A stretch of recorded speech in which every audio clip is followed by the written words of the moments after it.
Good day, my Unspoken Truth family, and welcome to the segment of Amathongo. And today we are joined by Menzika Maseko.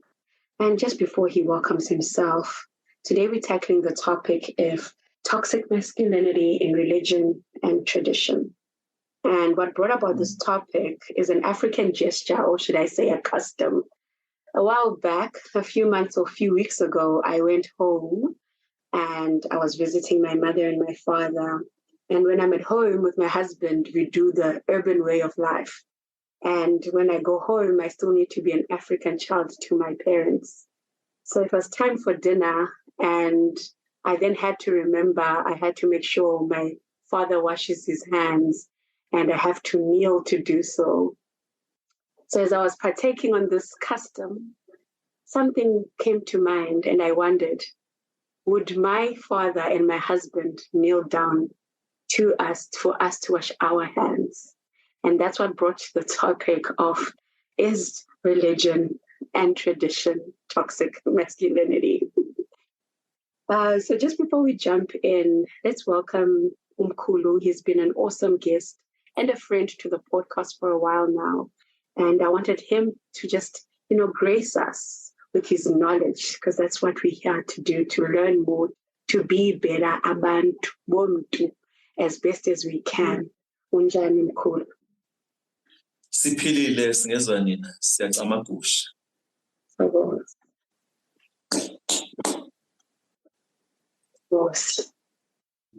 Wena unjani? Yo mkhulu, I would say I am alive by the grace of He who creates us, or should I say she who creates us, because yet again it can be a controversy, because I believe that unkulunkulu is a her. So yes, she who created us and brought us onto this earth, by her grace, I'm doing well, mkhulu. No contradiction there.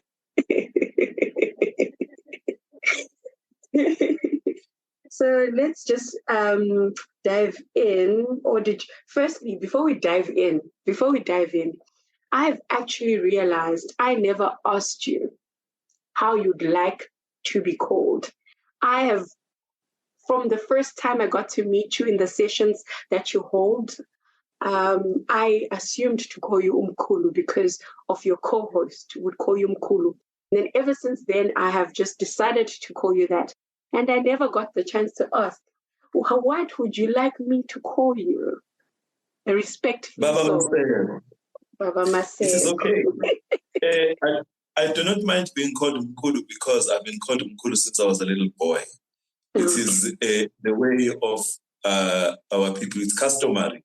My Baba Umnani, my father's younger brother, who is my father, of course, always calls me Umkhulu or calls me Kesha. Which these words, they just mean old man, right? Because our people recognize that we are just returnees. We are here incarnations of the previous one. Not even spiritually, just biologically. We just come from the loins of our grandfathers, just like that, ad infinitum. So I like to be addressed as Baba Maseko, and I don't mind also just being addressed as Men's. The only thing I do not like to be addressed as is Booty. Okay. Just don't call me Booty. Yeah, and don't call me bro. Yeah. But unless we're playing basketball together or we're playing football, we are sports together. Say, oh bro, then we can. But on an ordinary setting, Baba Maseko and men's. Just straight men's, which is the name that I honor and I was given by my grandmothers. Okay, Baba Maseko. I'll also still call you Umkhulu. I'll see which suits. What's comfortable. Yes. Because also, as much as you said, we are returned souls. Sometimes umuntu has isithunzi sakhe that gives him the authority in which that he carries himself. And I guess Umkhulu is really very fitting because of his isithunzi sakho. We might not be so far apart on age, but there's also that essence of the respect in which your spirit is. True. So when I started, I said what brought about the topic was the custom. Okay, a custom of having to kneel down and make sure my father would wash his hands before we had dinner, which I had to now do it for my husband also because I'm at my parents' home.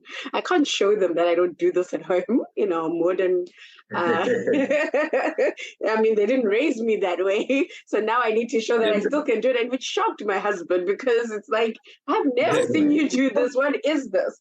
And it just got me, it got me thinking. And when it got me thinking, it brought about this topic. And only not that, that's tradition, right? This is our way of life. That's about being African. Then there's one that also leans into religion quickly before you dive deep in and you can tell us more. So when it comes to religion, a while back, 13 years ago, I fell pregnant with my son and born and raised Catholic, staunch Catholic home. And during that time, it was the hardest time of my life. And I decided to go to church. And when I went to church, I was turned back. As I entered the door, because I walked without a husband. And then I was asked, where's the husband to this child you're carrying? I said, I don't have a husband. I'm 20. Yeah. And the lady at the church said, but then you're not welcomed to come because you are bringing a child through sin. You are bringing a child out of wedlock. I turned away. As prenatal depression that I carried, I turned away from the church because I wasn't welcomed anymore. Then I asked myself, but when a man enters a church, he has no signs that he has made a woman pregnant and he didn't marry her, but yet he's welcomed to the church. He's welcome to sit, And all that for a long time has made me just question how toxic it can be. Maybe it's just a way of life. Maybe it's not toxic. Maybe we just say it's toxic because the English word toxic. I mean, we all woke now, isn't it? We all know what's bad and what's good. Those are the reasons why I thought we should tap into this topic, both religion and tradition. Because I have experienced, let's put it, biases. It's more like a bias, isn't it? And then on that bias of religion also, I remember again, back in the day, I wanted to be an altar server. It was very controversial then for females to be altar servers. It just had to be boys. But through time, they ended up allowing us to be altar servers as girls. Then I became one. But then I realized that being a female in the Catholic Church, it's whether now you can be an altar server, but you can never stand on a podium. Only men can be priests and women can be nuns. No man can be a nun. No woman can be a priest. And that's religion. So those are these two big topics that I want us to unpack as we start learning bit by bit on these traditions and religion and this masculine energy that surrounds them. This is amazing. It's a great topic, and I like the way you qualify it or bring it into kind of a context, a larger context. But as you're talking, I'm thinking to myself, wow, turns out that religion is tradition. The dichotomy between religion and tradition is a false dichotomy, or it's a false divide. It's a polarity that only exists in our perceptions of what religion is and what tradition is. But both these ways of doing are actually just traditional. But they are traditional how? Why are they? What makes them traditional? Succession, right? They are passed down. They are passed down from generation to generation. And they become, so they become what? Traditional. It's a standard way of doing things. Who says? The question now for us woke people is who sets the standard? Who makes the norm the norm? Habit, right? But who allows the habit? Society. Who is society? Men and women, right? Okay. Men and women. Not women and men, but men and women. You see? So I emphasize that because it appears that in a lot of what is called modern society, or Western designed modern society, because 1,000 years ago, the society of that particular day was modern society. Depending on your definition of what modernity is.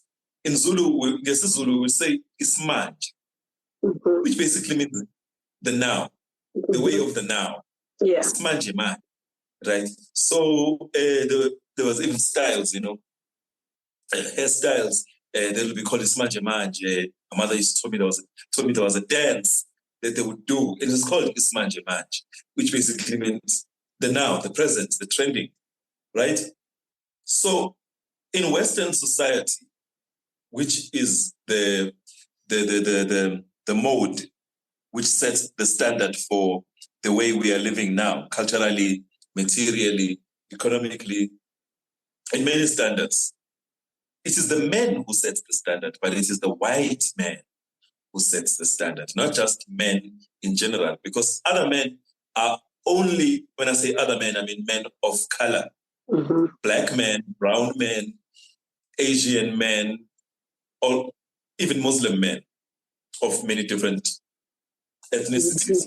They are only beginning to set standards now because Western hegemony over this cultural institution is waning, is kind of decreasing. So even though, of course, there was a time when Islam in certain parts of the world set standards, like, people talk about, the Moors civilized Spain.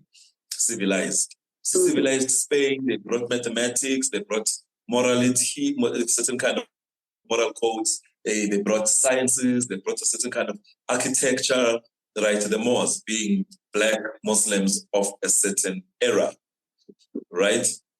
The point I'm raising is that it's set in different ages.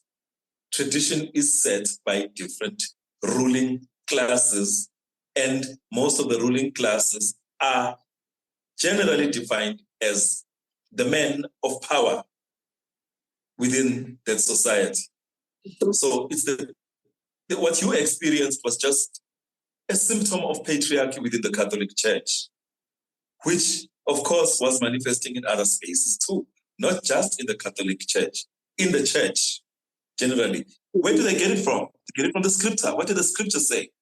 But see, the man who wrote a particular verse within the Christian and Hebraic scripture, Saint Paul, in this particular case, said that it is not good for a woman to stand up and declare the word of the Lord to men, not to the family, not to society, because I presume that the synagogue or whatever, the holy place at the time, only men would attend and women would be attending to other things. I don't know, people can correct me. But when he was speaking, he is speaking to men, right? So don't stand up. If you're a woman, because of many issues that I think he also kind of declared, or they were traditionally declared, women because of this, that, and that, they just can't stand up and be preaching. So the certain prejudices that are passed on, that are still existing with us today, is something that we are experiencing. We'll get to you kneeling to your father. Yeah, no, it's fine. I like the fact that you said different men of different ethnicities. I've got yet another example. A while back, again, my family moved to Saudi Arabia for a couple of years with work, and we got to stay in Saudi Arabia.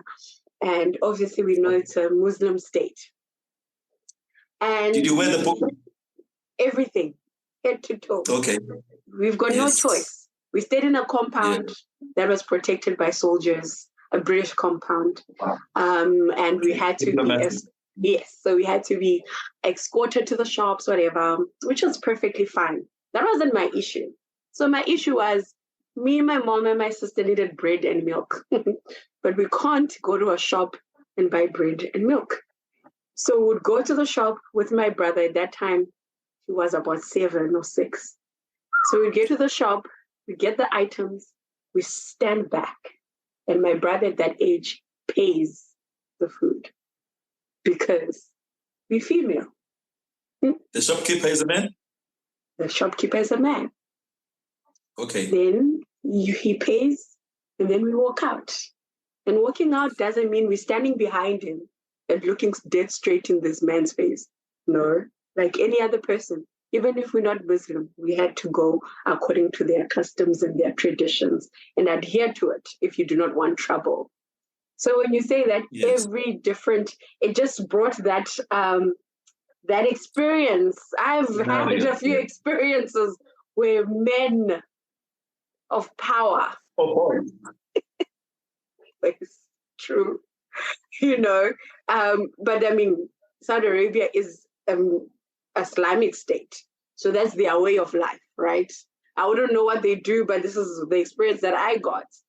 And these are the things where I'm like, is it toxic?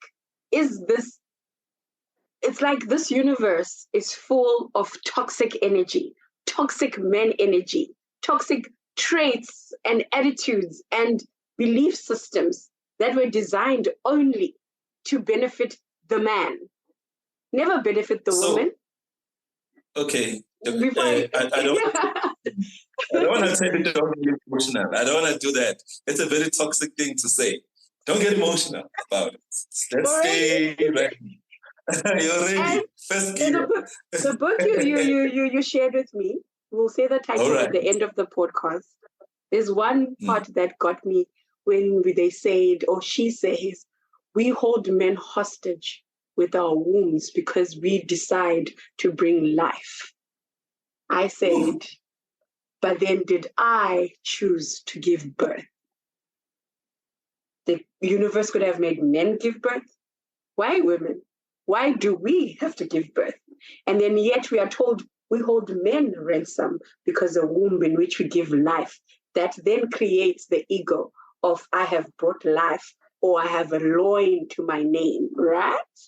But yet again, still toxic male energy.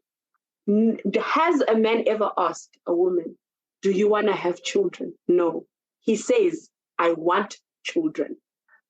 He doesn't say, do you want to have children? For me, if the woman were to say, no, I don't, what does a man do? Go make children somewhere else. Still, men energy surrounds every decision a woman has to make with her life. Am I wrong by saying that? First, I don't want to decide whether you are wrong or not, but I want to interrogate, is this word toxic? Where does it come from? I mean, why are we saying, okay, the reason I'm asking is because I want to take it back to the situation in a Muslim country. Yes. And to interrogate whether Abrahamic religions, which include Islam, Christianity, and Judaism, are they toxic, and what makes them toxic, and why would we define them as that because we are not within them? Would a Muslim woman define it as toxic, for example? A liberated or modern day professional Muslim woman who happens to be the breadwinner, for example, in a home. I don't know if those exist. Probably do. Probably don't. I don't know. Would they define it as toxic, or do we define it as toxic because we are outside the culture? I feel, well, okay, toxic in itself is, okay, toxic in itself is one thing that favors the other, not the, so it's an action that favors the other, which obviously deprives the other. So we call it toxic because it then benefits one, but does not benefit the next. All right. So we just say it's toxic. Hence I said it's Western. There could be a better way of saying it, but we have decided to narrow it to one or two words, toxic masculinity, because, you know, society and the Western world gave us, yes. So we can call it male energy. I've been calling it male energy. Male energy, because it has authority over anything else. Anything else sounds null and void. So maybe Muslim women don't find it toxic, but we can't speak for them either. A person without a voice or can action anything, can they be okay with that? I don't know. Well, No, I just need to get that out the way, just to deal with really. We already said that it's a world, we live in a world designed to benefit men first, right? So I won't get to the anatomy of female power yet. We'll get to that too. But a friend of mine, a journalist, Percy Mabad, challenged me one day when I was angry. I sent a post on my Facebook talking about toxic masculinity, that we need to deal with our toxic masculinity. Yes. I was obviously ranting, but then I had not interrogated the roots of how the word toxic masculinity came to be, especially with regards to Black men, right? So, because we know that we've been, what is the word? We've been not typecast, but we've been stereotyped and boxed into being, especially Black men, speaking to Black men and the Black family now. We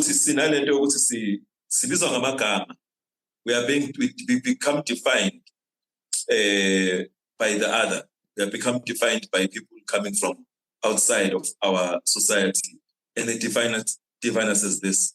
Is it possible that also this toxicity, the label of toxic masculinity, is also a possible ill-defined stereotype with regards to Black men? But I guess you have not mentioned Black. You said male energy. Now, there's positive male energy. I believe, like right now, as I'm sitting here, I'm exuding positive energy to the world. Yes. But once you say male energy, I may find that prejudice. I may find that I may have to defend myself. I may say, "Oh, what's toxic about me? I'm male. Is the mere nature of my maleness your existence toxic, or is it the system that I exist within that empowers me to have certain rights more than other?" So the point I was just making is that before we carry on looking for solutions, let's look for ways to unpack the definitions that we use, so that the words that we use are magical. You know, yes. we spell healing into our society rather than confirming and reconfirming stereotypes. Yes. Not because they're based on nothing. Obviously, you know, feminism arose because women felt oppressed. Certain movements arise because of the oppression. So as a response, you know, men become dogs or toxic, trash. or women are gold diggers, bitches, loose and emotional. You know, that emotional, by the way, is not supposed to be something bad, but it's used but it's using in certain parts of the West. Yeah, in certain parts of Europe, the word woman itself was when a man calls another man woman, it'll be like Yamtuga. Yes, because it's like you're undermining. So, but where does it come from? Is it is it traditionally ours as all men? All men can be defined the same, or we have to bear the responsibility and the shame of other men who perform badly, I guess. And when you say that, it brings that when you say all men, is it Black men, or is it toxic, or is it just tradition, right? So if we were to go back, Mkhulu, because you are a person of research, you're a person of, you dig deep into understanding who we are and who we've been over the years. And I want to find out from you, right? Because we modern women have a voice. And I'm not saying women back in the day didn't have a voice. At all times. Yeah. And it's not a bad thing. Yes. You know, it's not a bad thing, but for us, it feels like we only built for the kitchen and childbearing, we can't be educated, we can't be lawyers, we can't be doctors, we can't. That's how it came across, isn't it? But then I want to understand from the history that you have read how African men were before what they are now. Back in the days, were there these men who say to women, "You emotional"? Were there men who wanted what they wanted and stuck to that, and the women had to just say, "Yes, Baba, yes, Baba, yes, Baba"? Or did it change along the way? Because we also need to remember with generations that there's been a lot of abuse to Black men over the years that changed in character and that changed into our DNA a little bit. But do you believe that back in the day, before all this westernization, where Black men, I know you don't like the word toxic, but we're going to use the word toxic. Where we toxic, yeah. Were they pushing the agenda of being indoda at all of dominant times? Yes. Did they have that authority? I will speak for Abantu and specifically Abangoni, and specifically Abangoni of the South. We were never the dominating sex or the dominating gender. What we were has always been a warrior-oriented people. And by warrior, I mean it in the sense of self-defense, defense of the homestead, defense of the family against real enemies, right? So that means that, and we are builders, but we worked hand in hand with women in building society. And the place of women in Southern Africa amongst Abantu, Abangoni, has always not been threatened. A woman has never been looked at as a threat, but women were looked at as a very important and central pillar in Sika of the family and of Umuzi and what is called a village these days. And the nation, if a nation is a word that you can also use, so women are never a threat. So toxic masculinity among Black men emerges out of the toxicity of the colonial situation, which came with its religions, came with its expectations of what a man is supposed to be, came with education, came with an education that gives you a history of men and women only as support systems, not as inventors, not as builders, not as artists, not as artisans, not as technocrats, not as a woman has a place in Africa, to speak of general.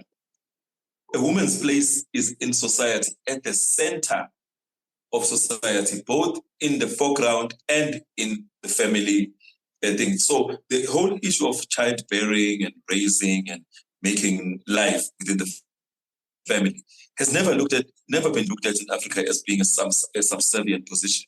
There are interactions where we interact. So there are just rites of passage. I always emphasize the issue of rites of passage and ceremony. That I have a book here, which I always quote, which is called Kusadliwa Ngulugudala by Sitim Simang. You can buy it online. It has a chapter which is Ukukula kwentombazane and ukukhuliswa kwabafana namantombazane. Ukuphathwa nokukhuliswa kwabafana namantombazane, which means the treatment and the raising of boys and girls, right? So, and then it takes you through different rites that are done under the moon, done under the sunshine, done from when you were born to when you are in puberty and to when you are getting ready to be married, both boys and men. I mean, boys and girls, you know what I mean? So the fact that the inequality really manifests itself mostly on the competition level. And the competition level, it only emerges out of private property. what we call private property is a capitalist accumulation of power, which is mostly led by toxic European men, and which we are busy imitating. European and Arab men, which we imitate as Black people because we are dominated by them economically. And for some of us, spiritually, those who follow those religions. But it's looked at as progress. It's looked at as authority. Man, ubaba is the authority of the house. Umama is the authority of the house. But umama not to the submission of ubaba. And umama not to the detriment of the whole family. We both make the rules. But in Africa, it is known, generally, as I conclude, in Africa, it is known that from the great goddesses to the girl, to the woman, to the great-grandmother, to the ancestor, women play a central role in our divinity, women play a central role in our upbringing, and women play a central role in the making of man and the making of life, of society. It is only disrupted by the we are imitating those in power. That's the problem with us as Black people right now. Our colonizers. We are mimicking the disorganization, the social disorganization, the social ills of Western society. Even the things that they've left behind, we're only picking them up now, trying to do them, I wanted to make an example of FMG also, which is a FGM, female genital mutilation, which happens in North Africa. Most people attribute it to Black people. They say it's a Black thing. But if you trace it, you can find that a lot of its roots are in the Islamization of those Black society. Now, is it written in the Quran? Maybe not. I don't remember seeing it in the Quran. But it is part of the traditions of certain pagan Arab nations that interacted with us, and then we took up how do we take that up? Because they dominated us. Now we've taken up a lot of their traditions as part of us. Like Southern Black people wear inzila, the Black cloth, we pay 11 cows. We do all these things that we think are tradition, but they were instituted by the colonial class. We adopted things that we actually, we adopted ways of life, thinking it's our culture, but it's actually something that our forefathers took from pagan societies. Yes. The Unspoken Truth is the catalyst for important and thought-provoking conversations that need to be had. The network tackles social ills, spiritual healing, soul-searching, and mental health awareness. To subscribe, click on the show link to follow our podcast and be part of the Unspoken Truth family. Find us on all social media platforms.